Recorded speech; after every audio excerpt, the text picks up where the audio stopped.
Now, Chris, there's a lot to catch up on here because you said something the last time we spoke that stuck with me. Now, I talk to a lot of people, and I talk to them, and the minute I'm done talking to them, I immediately forget what they said. But you said something that stuck with me, which is that you had started going on Cameo.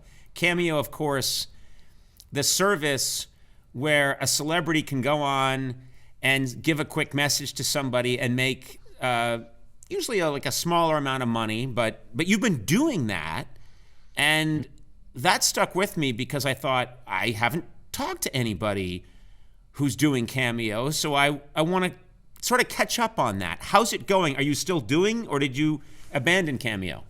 I've thought long, and I want to abandon Cameo. I find it to be weird, but it's also a nice way to make small amounts of money now that I can't tour and go on the road. So I do it. If you remember last time specifically, there was this one guy named Randy. Yes, Randy, yeah.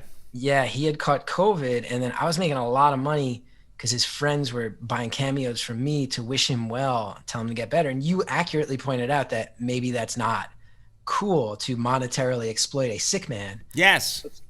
Conan, since then, since my last appearance, this guy's become a cash cow.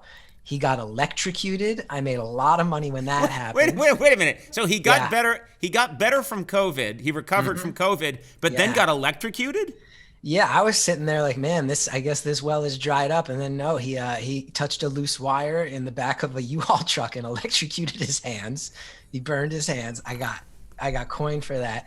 Then he moved to northern Michigan, and I guess when he hit the cold, his hands were having all these pains. He found out that he had broken bones from when he was a teenager, and they hadn't healed right. So he has to get surgery on his hands. Cha-ching. And then I just saw on Instagram, I followed the guy on Instagram the other day. This I thought was just truly insane. Randy, if you're watching, I am serious. He put a post on Instagram, Conan. He bought a boat.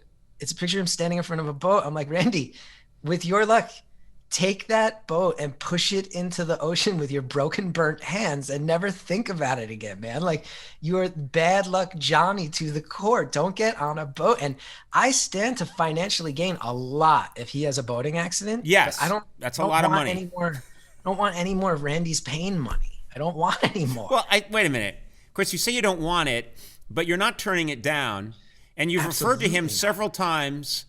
You describe one of his horrible injuries, and then you start laughing, and you call him a cash cow. So don't tell me that I can't take any more of his money.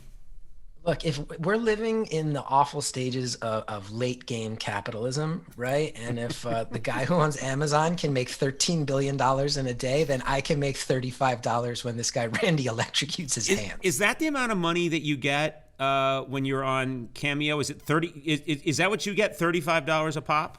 They take a cut, so I get like 28. And I've been on TV a bunch of times. I'm getting $28 a pop on these weird videos of my awful pale head. My wife has all these friends she's from Seattle, and she has these friends that are very sharp. They're witty and they're sharp. And we were hanging around in Seattle before COVID. This is like a little over a year ago. And we were having drinks, and someone was talking about Cameo and how they got like the kid from Different Strokes to wish him a happy birthday. And they said how much money it was. And I said, when do you think's the time for me to go on Cameo? And one of her friends looked at me and he said, 3 years ago. Wow. Nailed it. Nailed it. I think he's actually 6 years ago.